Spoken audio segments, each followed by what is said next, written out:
Barcelona have just won El Clásico, beat Real Madrid 5-2 to win the Super Cup, and we need to talk about it. Hi guys, welcome back to the channel. If you see me looking sweaty and a mess, it's because I've been dancing, I've been celebrating. I am so excited because what did we just see? What was that? That was, oh my gosh, the mood is high. Barcelona beat Real Madrid 5-2 to win the Supercopa de España. This is the first trophy under Hansi Flick, and it was a glorious display. It was magnificent. Everybody played well, but we have to start from the top. Barcelona didn't start this game particularly well. Within the first 5 minutes, Kylian Mbappe already found the back of the net. And if you watch the first Clásico with Real Madrid this season, you would have thought, oh, would he be offside? But it turns out he's figured it out. At least how to stay offside for that goal. And even though we kind of wanted to hope, we knew it was just like a very bad play, and it was a very good play from Vinny Jr. to take the ball out and combine with Kylian Mbappe for a wonderful finish.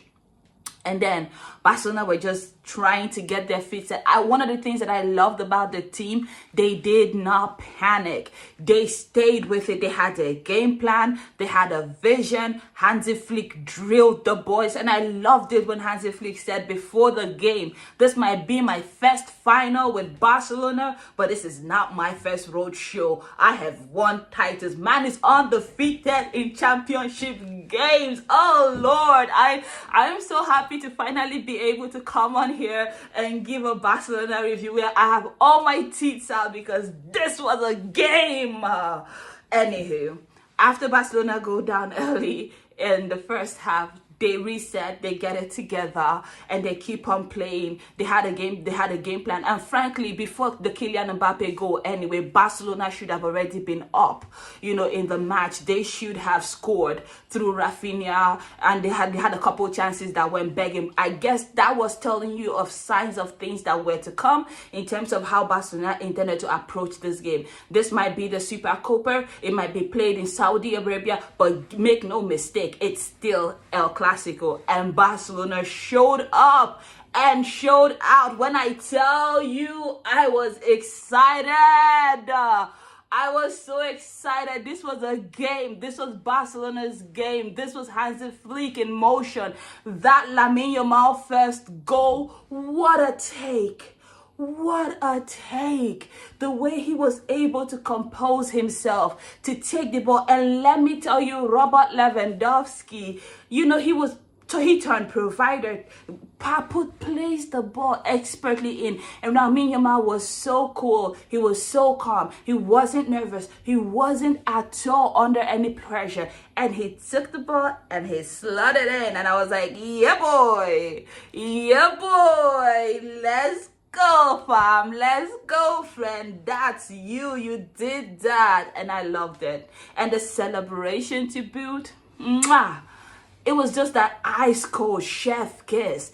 And it was just if you think that Barcelona were just going to sit down and be like, oh yeah, we're back in the game now, and yeah, we can just now do ba-da-da-da. No, because Barcelona said we want to kill, and I killed this game ASAP. And this is something that I would advise other clubs in Europe to do. Watch Barcelona play Real Madrid, or watch this game against Real Madrid, or watch the first El Clásico. It will teach other clubs in Europe how to win Real Madrid. You don't score one goal and chill. No, you have to keep on hacking until the head of the snake is detached from the body. That's just how you do it, because there was goals galore in this first half. Because not soon after, and listen, let me tell you something. I was so surprised when they called this one, when they called it as a foul on Camavinga for Gavi, because man literally stamped on Gavi in the 18. And Real Madrid do be getting away with fouls, like as if it's what they do. They're Real Madrid. If you want to deny it, then you're just lying. They do be getting away with fouls. So when the referee VAR brought back that stamp on Gavi, I was like, ooh, okay. And even when you saw the video evidence, yes, Gavi was flying in to head the ball, but you're still a defender, and there is no need for your feet to be like that on a player. No, it's the rules are rules. And of course, the referee gives the penalty. Robert Lewandowski expertly slots it away, and it was 2-1. And Barcelona, I loved it. Barcelona never looked back. They said we might be 2-1, but the head of the snake is still attached to the body, and we are not going to slow down until we get this game killed.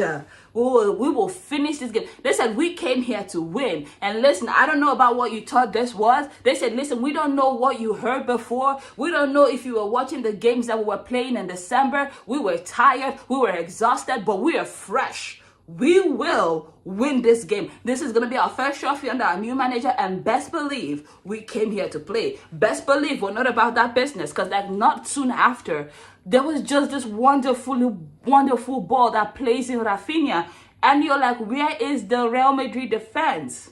Did they go to sleep? Are they in with us? Like Real Madrid, they did not come to defend in that first half. They were like, nope. Defense who? Defense where? And Lucas Vasquez, that was not your game. You stink. I mean, I don't like to call out players, because like I can't do your job, obvious. But that was terrible. Anywho. And we're still talking about how quick Rafinha was put that Barcelona with the third goal. And then a fourth goal comes again in quick succession. It was like Barcelona were overwhelming Real Madrid. They were so overwhelming because, again, another wonderful ball plays. Oh, I think it's a mistake, actually, from the Real Madrid point of view. They tried to play a corner, and tried to play a shot. And I think I have made a mention of this in, I think, 2 games ago. Would this be the game versus Valencia, where I was saying in my live stream, like, I don't understand why Real Madrid play their corners like this. And you should go back and watch that live stream, because like my lives do be entertaining, and that's on period. Like I do be giving emotions. But anyway, I said in that live stream, like, I don't understand why Real Madrid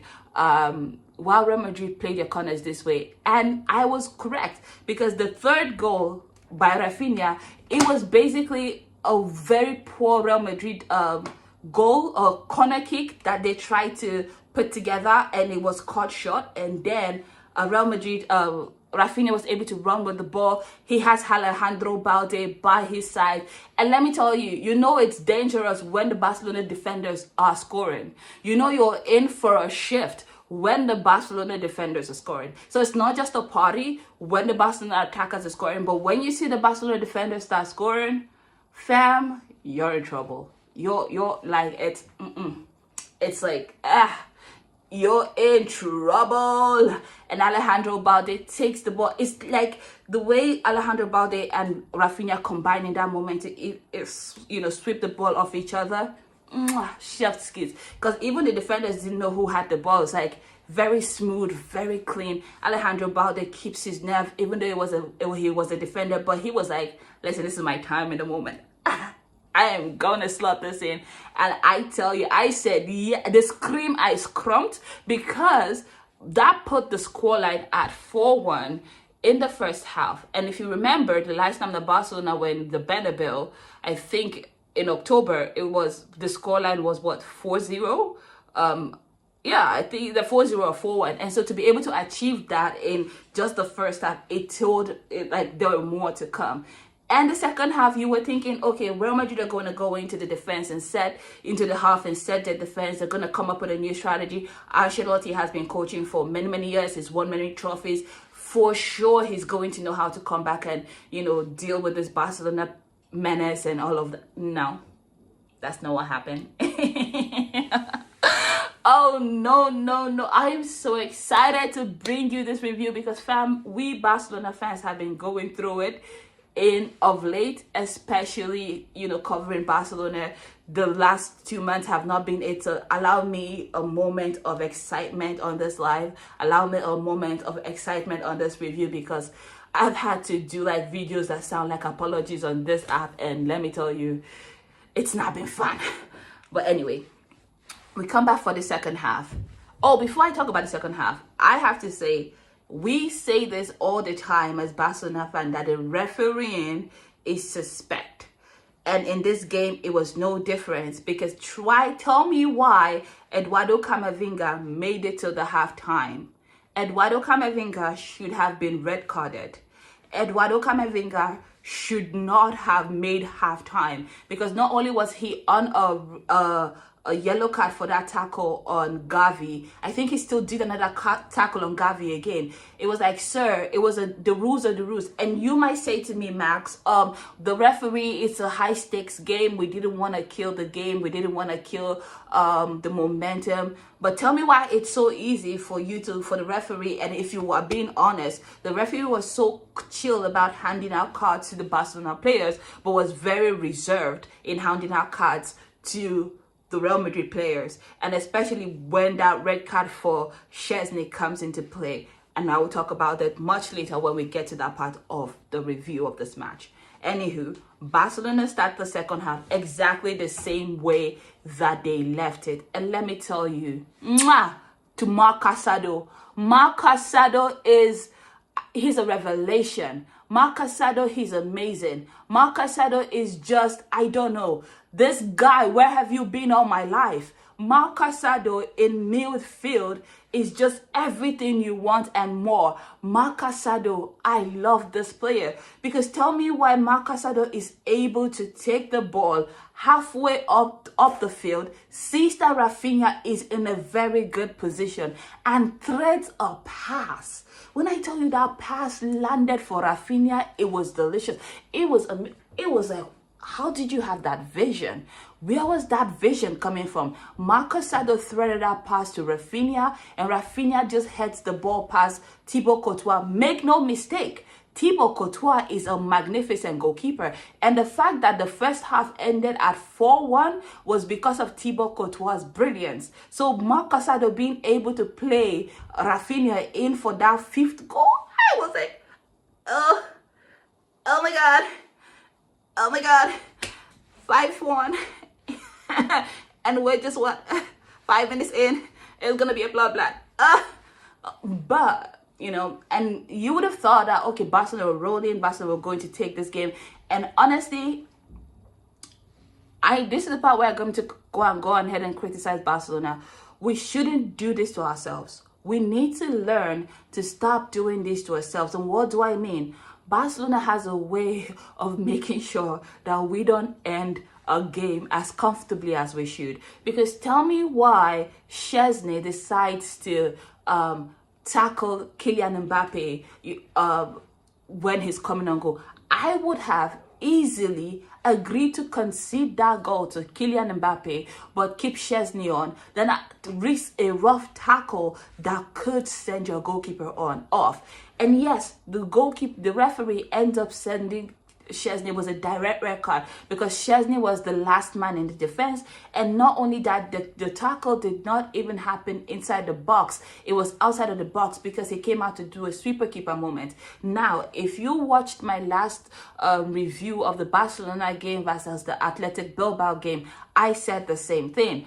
Szczesny was good in stopping short, but he gave me nerves. I was so nervous every time he came out of his lines to clear the ball or to do a sweeper keeper moment, because it just didn't look to me like that was his strong suit.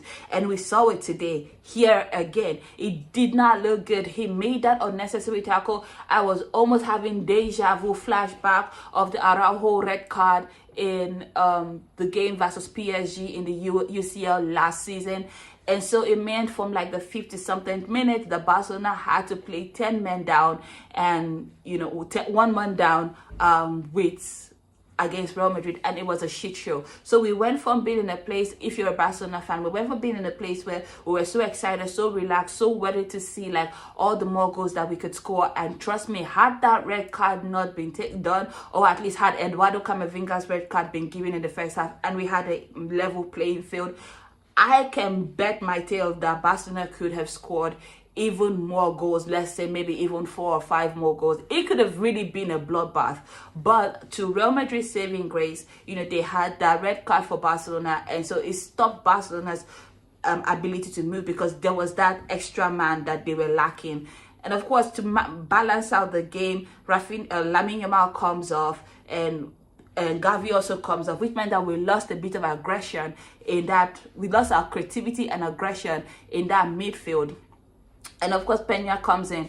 And this goal by Rodrigo, even though I'm tempted to blame Iñaki Peña for not saving it, because he should have had a stronger hand. He guessed the right way. He had his hand to it. It's just that his hand wasn't as strong as it should be. But even though, I would say maybe for a guy who was just coming into the attack, into the fray with all of this, the whole madness that had just happened, especially with Szczesny's red, I can understand him not saving it, but I would expect Tristan to do better next time.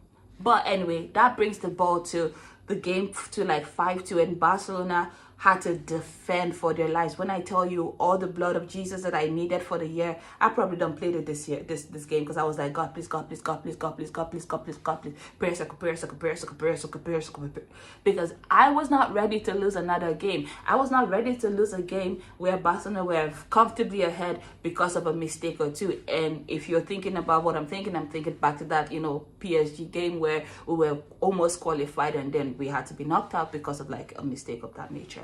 But to the credit of the team, they played as a unit. Everyone was defending, and even though Barcelona were a man down, to our credit, Real Madrid never really tested the goalkeeper. And when they did, Peña, my guy, he stood strong. He was big. He was elongated when he needed to, and he cleared the ball.